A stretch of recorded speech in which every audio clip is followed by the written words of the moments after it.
On parle de plus en plus dans notre société des personnes qui souffrent de dysphorie de genre, ceux et celles qui ont le sentiment de ne pas être nés dans le bon corps et qui s'identifient plutôt au sexe opposé.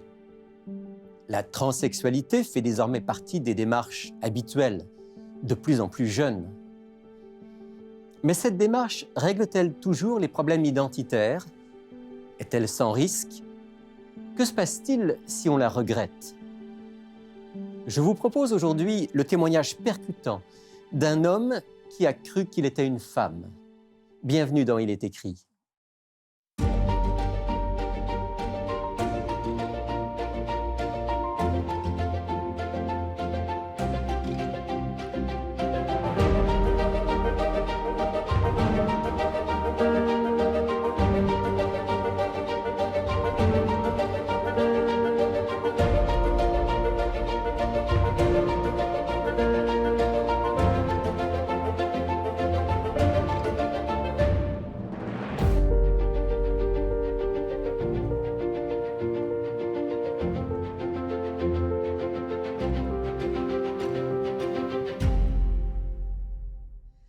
Nicolas Saint-Pierre, bonjour. Bonjour. Merci d'être revenu sur le plateau d'Il est écrit pour partager votre expérience de vie. On a eu l'occasion dans l'émission de la semaine dernière de parler un petit peu de votre parcours spirituel, votre rencontre personnelle avec Dieu.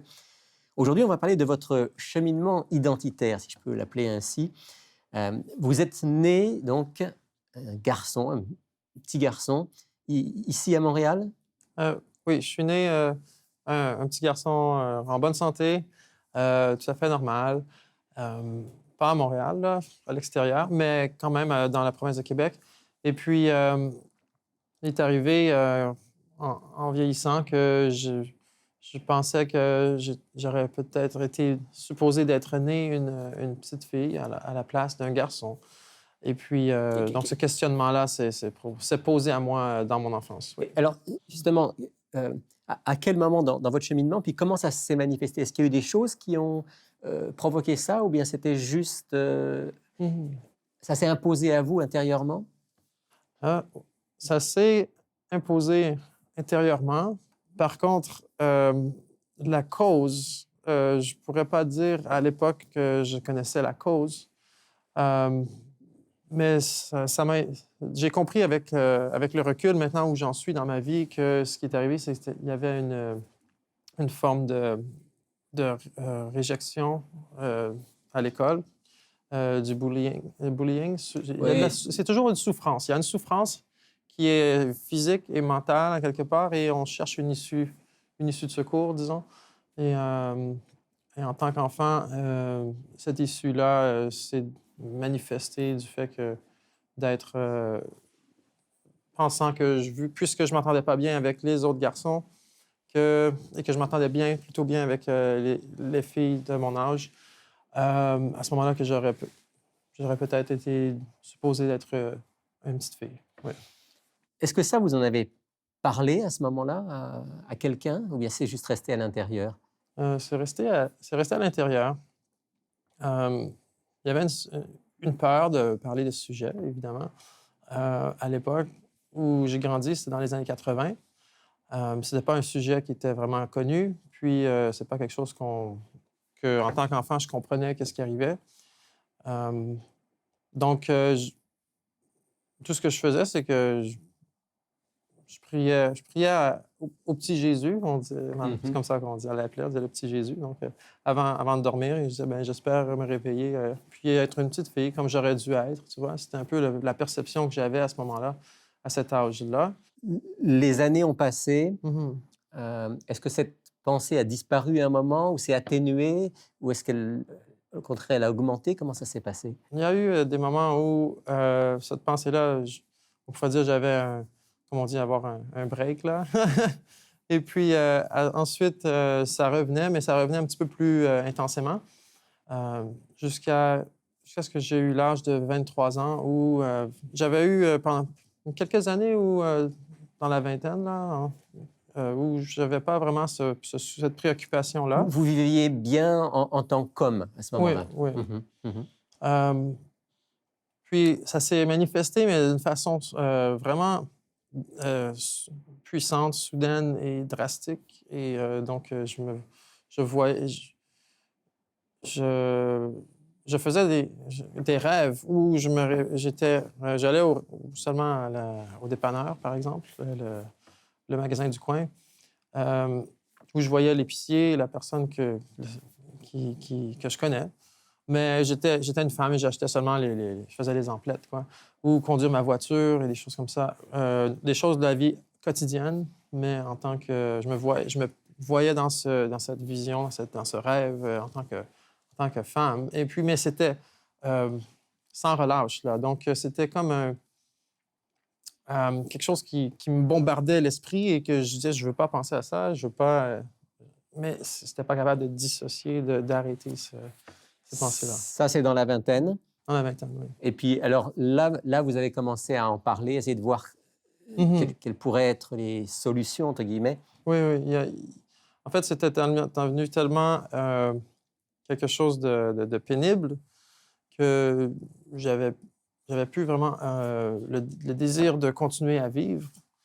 Et ensuite, ce qui est arrivé, c'est que j'avais commencé à planifier la façon dont j'allais faire un suicide. Mais à ce moment-là, quand j'ai commencé à faire ça, je me suis rendu compte que je n'avais pas peur de mourir. Mais c'était une chose que j'avais toujours eu peur de mourir avant.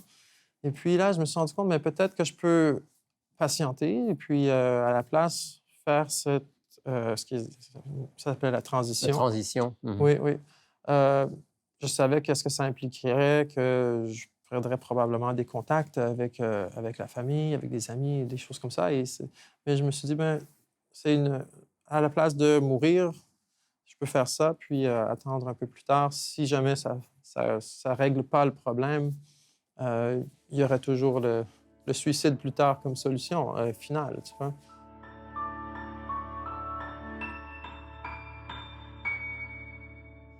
Dans son mal-être et sa recherche d'identité, Nicolas décide donc d'enclencher le processus de transition.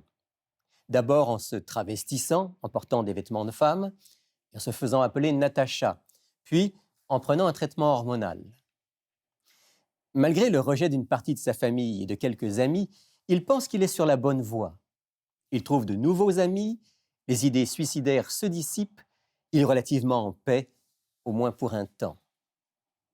Puis vient le moment de l'acte décisif, l'opération. Vous avez décidé finalement d'aller à l'étape suivante, c'est-à-dire l'opération. Et à un moment donné, on m'a indiqué que, par l'entremise d'un ami à un dîner, là, qu'il était possible d'avoir la chirurgie parce que maintenant, c'était payé par le gouvernement. Et j'ai dit, ah oui, je n'étais pas au courant. Parce que la loi avait changé. Et donc, mais là, à ce moment-là, j'étais quand même à l'aise dans ma carrière et dans ma vie, c'est la stabilité. Donc, j'ai dit, ben, c'est pas urgent, là, mais je vais commencer peut-être les démarches dans 1 an ou quelque chose comme ça.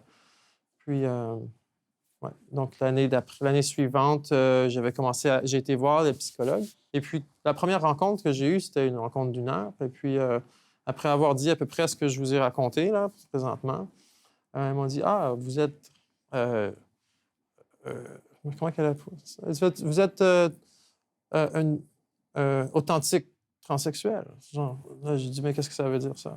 Ça veut dire, ben, elle dit, ben, c'est parce que c'est arrivé quand vous étiez vraiment jeune. Mais moi, à cette époque-là, je croyais, je faisais 100% confiance aux médecins. Puis en plus, ben, je croyais moi-même fermement que j'avais toujours pensé de cette manière-là par rapport à mon identité. Donc, il n'y avait pas de... Donc finalement, avec l'accord de ces professionnels, oui, oui. Vous avez subi cette opération. Oui, exact. Donc, j'étais excité par l'idée que, bon, ça allait enfin se concrétiser. Vous étiez vraiment une femme. Oui, exact. Et puis, bien sûr, c'est pas... On sait bien, et les médecins sont clairs là-dessus, que c'est simplement une chirurgie qui est esthétique. C'est pas une chirurgie qui est fonctionnelle dans le sens de procréation et dans le sens qu'on va être stérile. Même si, en général, aujourd'hui, on a tendance à nous présenter ce transitionnement comme quelque chose de relativement normal, facile au niveau de la procédure. Dans la réalité, il y a beaucoup plus de risques que ce qu'on imagine, Ah oui, beaucoup plus de risques que qui est présenté au qu'est-ce qui est public. présenté au public. Oui, et bien, c'est aussi, on en parle d'un côté, on montre le côté où les gens sont déprimés parce qu'ils pensent qu'ils ne sont pas dans le bon corps, comme que je l'étais. Et là, on montre le côté où on est tout joyeux parce que là, on va enfin avoir un traitement pour être guéri, puis être mieux, puis avoir une meilleure vie. Et là, on montre cette partie-là. Et puis là, on montre des gens qui ont fait la transition, qui ont eu même le support de la famille, et que tout semble beau, et qu'ils ont eu une chirurgie, que la chirurgie a été un succès. On ne montre pas vraiment celle qui a été moins succès. Et puis, mais là, c'est la première année. C'est comme une nouvelle auto ou un nouveau... Il y a un peu d'euphorie. C'est un peu une euphorie, oui. Mhm. Je veux dire, on est dans un... fait qu'on montre ça, mais est-ce que ça va être ça tout le temps? Et là, moi, j'arrive ici dans ce témoignage que j'ai passé à travers tout ça. Et de l'autre côté de la chirurgie et de la transition, et lorsqu'il arrive un moment où notre vie peut changer de tout au tout, et là, on se rend compte qu'on n'aurait pas dû Mhm. faire tous ces changements sur notre corps. Mais là, c'est là que la réalité vraiment nous frappe au front, que écoute, c'est irréversible. Je suis stérile, donc je ne pourrais pas avoir d'enfant. Les chirurgies que j'ai reçues, ben, elles ne sont pas réversibles, c'est-à-dire que je dois faire face à ça toute ma vie maintenant.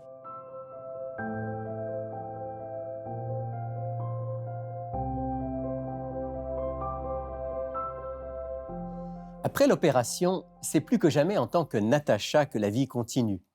Avec une belle réussite professionnelle, une relative aisance matérielle, une certaine tranquillité. Mais quelques années plus tard, une expérience spirituelle décisive, que nous avons racontée dans notre émission précédente, va convaincre Natacha de l'existence de Dieu et du combat féroce dans notre monde entre le bien et le mal, entre la vérité et l'erreur. Désormais désireuse de connaître ce Dieu vivant et de vivre selon sa volonté, elle se pose la question: dois-je continuer à vivre en tant que Natacha?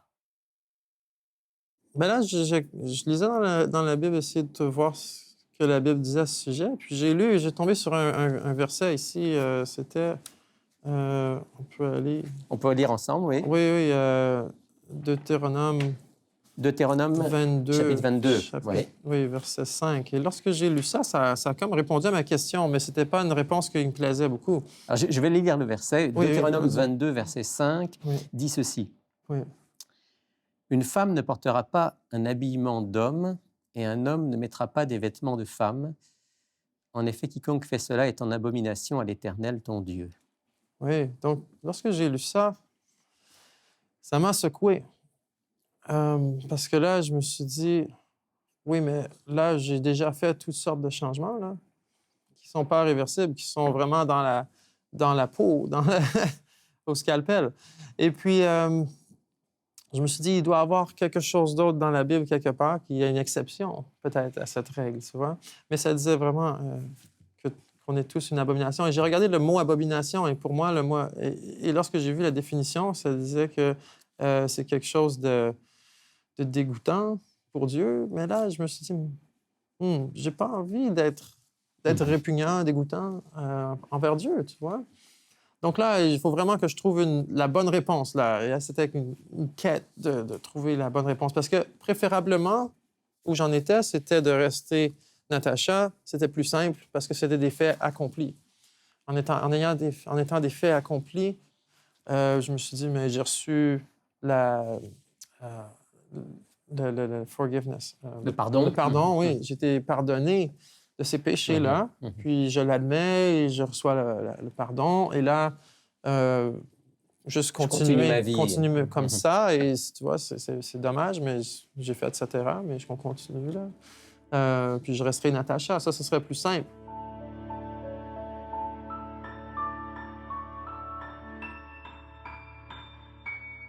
Plus simple, oui. Mais était-ce vraiment la volonté de Dieu?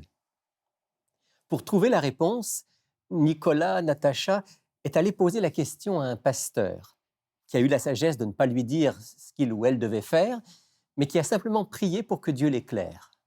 Elle l'a invité à continuer à prier avec foi, avec l'assurance d'une réponse de son Père du ciel. Donc, je me suis mis à prier dans ma chambre.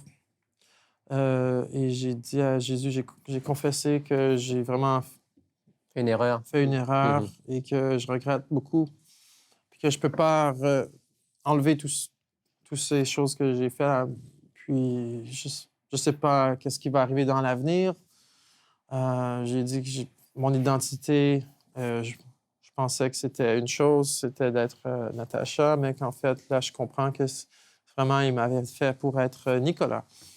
Et puis, j'ai dit, ben, je l'accepte, mais j'ai dit, vraiment, pour être honnête avec toi, Jésus, j'ai peur parce que je me demande, est-ce que je vais perdre mon emploi? Est-ce que je vais perdre des amis, comme c'est arrivé la première fois que j'ai fait ce changement-là? Puis ensuite, quel genre de vie je vais vivre après ça? Puis, est-ce que mes pensées suicidaires vont revenir? Ça, c'était aussi une peur que j'avais.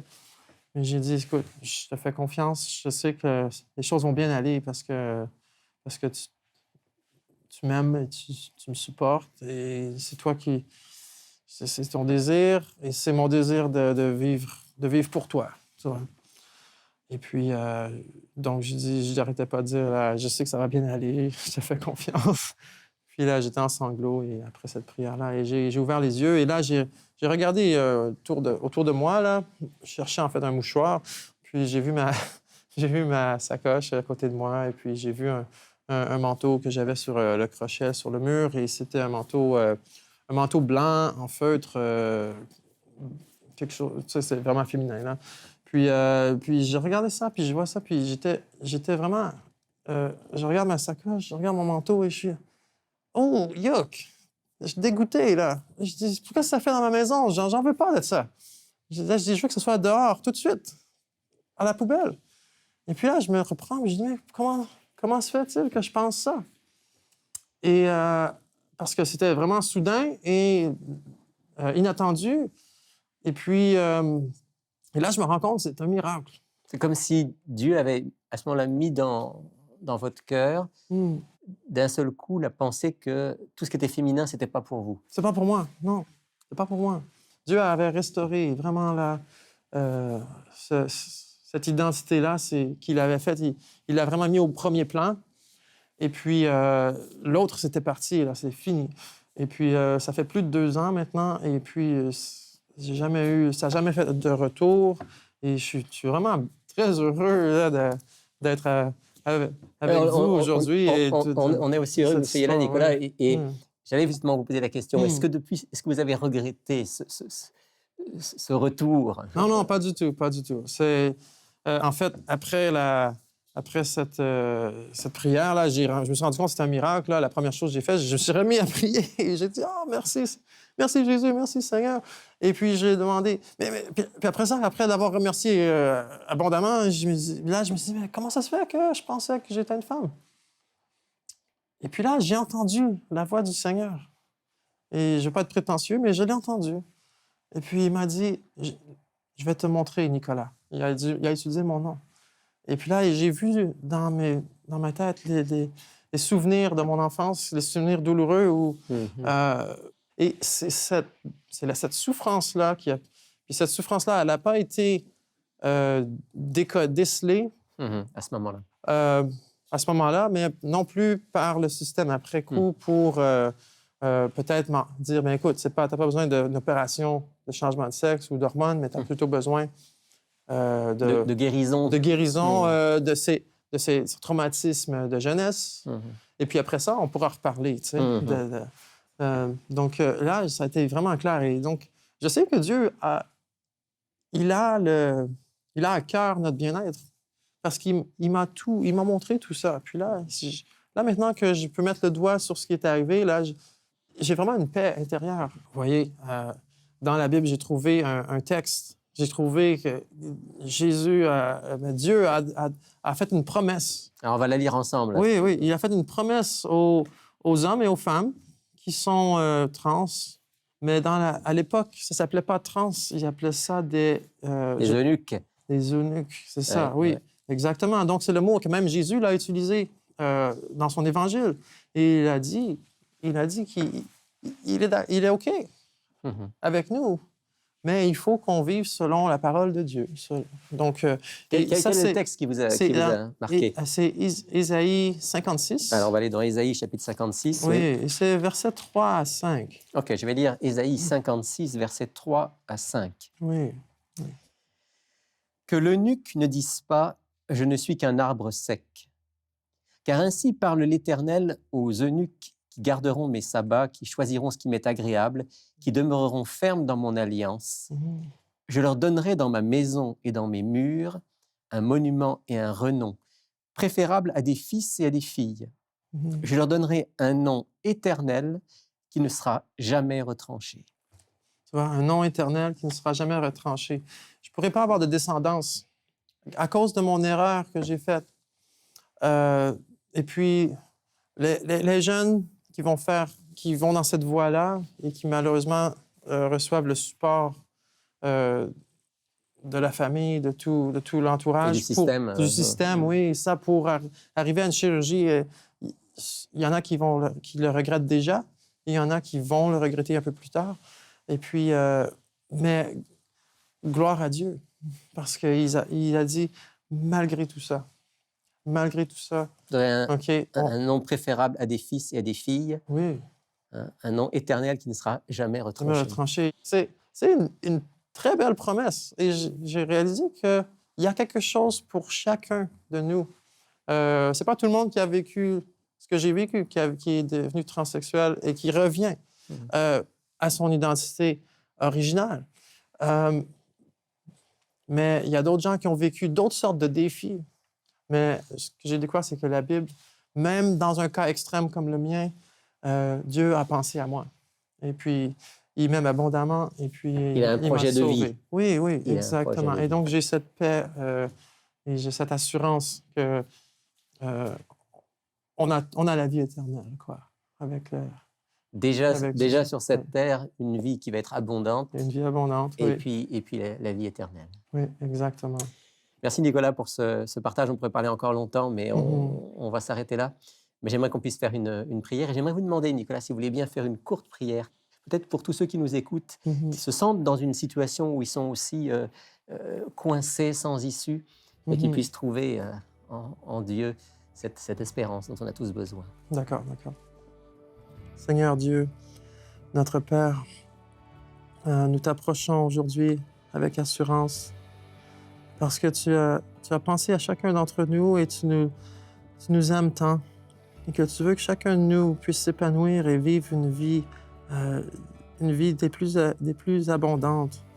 Et tous ceux qui ont, comme moi, eu des problèmes avec leur identité, tu nous donnes l'assurance de pouvoir enlever la confusion, comme tu me l'as enlevé à moi. De nos jours, tu fais toujours des miracles, même de nos jours.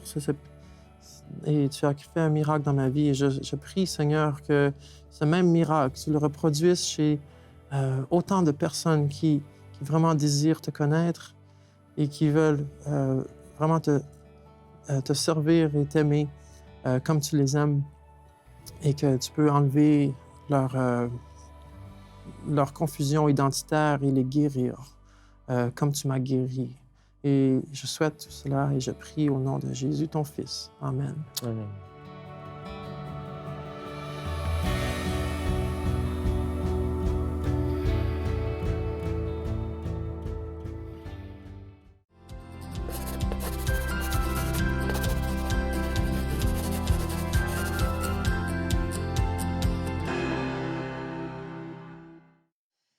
Alors, je voudrais préciser que si vous souhaitez écouter une version plus longue du témoignage de Nicolas Saint-Pierre, vous pouvez la trouver sur notre site web ilestécrit.tv. N'hésitez pas à vous y rendre.